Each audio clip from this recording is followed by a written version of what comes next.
You've probably heard it your entire working life. Social Security is going broke. It won't be there when you retire. It might be the most repeated money fear in America.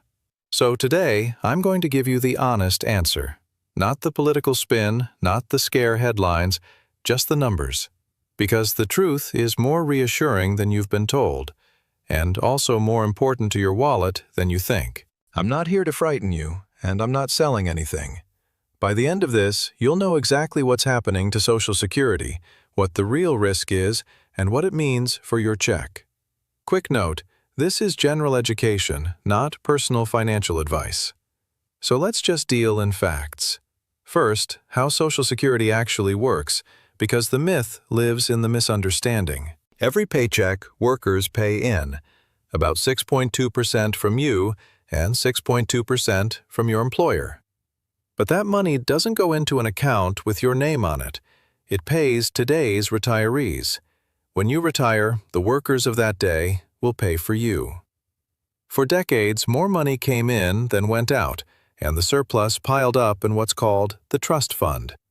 But people are living longer, the baby boomers are all retiring, and there are fewer workers paying in for each retiree taking out. So that surplus is now being drawn down. That's the real story. Not fraud, not an empty vault, just math and demographics. Now, here's the part you actually need to hear. The Social Security trustees, the people who run these numbers every single year, project that the retirement trust fund will run low around the year 2033. And that's where all the panic comes from. But running low does not mean zero. And this is the fact almost nobody tells you. Even if Congress does absolutely nothing, no fix at all, the payroll taxes still pouring in every day would cover about 77 cents of every dollar of promised benefits. Let me say that as plainly as I can. The worst case, do nothing, nobody lifts a finger scenario is not a benefit of zero. It's a benefit of roughly 77%. That would be a cut, a real painful one. But it is not the disappearance you've been frightened into believing. There's a big difference between I might get 77% and I'll get nothing. One is a problem to plan around, the other is a reason to panic. And you've been sold the panic. So will it even get that far? History says no, they'll act before then. Back in 1983, Social Security faced this exact kind of shortfall, and Congress fixed it, with a mix of small tax changes and a gradual rise in the retirement age. It wasn't fun, and it wasn't perfect, but they did it. And here's the political reality that makes a fix almost certain. Older Americans vote in enormous numbers. No politician who wants to keep their job is going to let benefits be slashed across the board for the most reliable voters in the country. My honest take? Some fix is far more likely than a cliff. It might mean raising the cap on income that gets taxed, or nudging up the retirement age for younger workers, or smaller tweaks.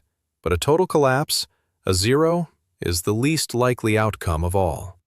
And here's why this matters more than just peace of mind. Because the fear itself is quietly costing people money. Every single day, people claim Social Security at 62. The earliest possible age, locking in a permanently smaller check, specifically because they're scared it'll vanish if they wait. Get mine while I still can. But as we just covered, nothing was never on the table. So they're trading away thousands of dollars in higher lifetime benefits to protect against a risk that realistically isn't going to happen. If you want the full breakdown of the smartest age to claim, I made an entire video on it. I'll put it on screen, but the headline is this: don't let a myth make a permanent decision for you. So what should you actually do with all this? 1. Plan for your full benefit, but build in a cushion. If you're decades away, it's reasonable to assume you might see somewhat less than today's promise, so save accordingly. If you're close to retirement, your benefit is very unlikely to be touched. 2. Do not claim early out of fear. Claim based on the math and your health, not the headlines. 3. Check your own statement at ssa.gov so you're working from your real numbers instead of a guess. And 4. Be skeptical of anyone on any side who uses Social Security is going broke to scare you into a product. Fear is the oldest sales tactic there is. If this gave you a little peace of mind or saved you from a panicked decision, do me a favor and subscribe. Every week, I give you the real story behind your money, in plain English, with nobody trying to sell you anything. And remember, the goal isn't just to retire. It's to retire without running out. Take care.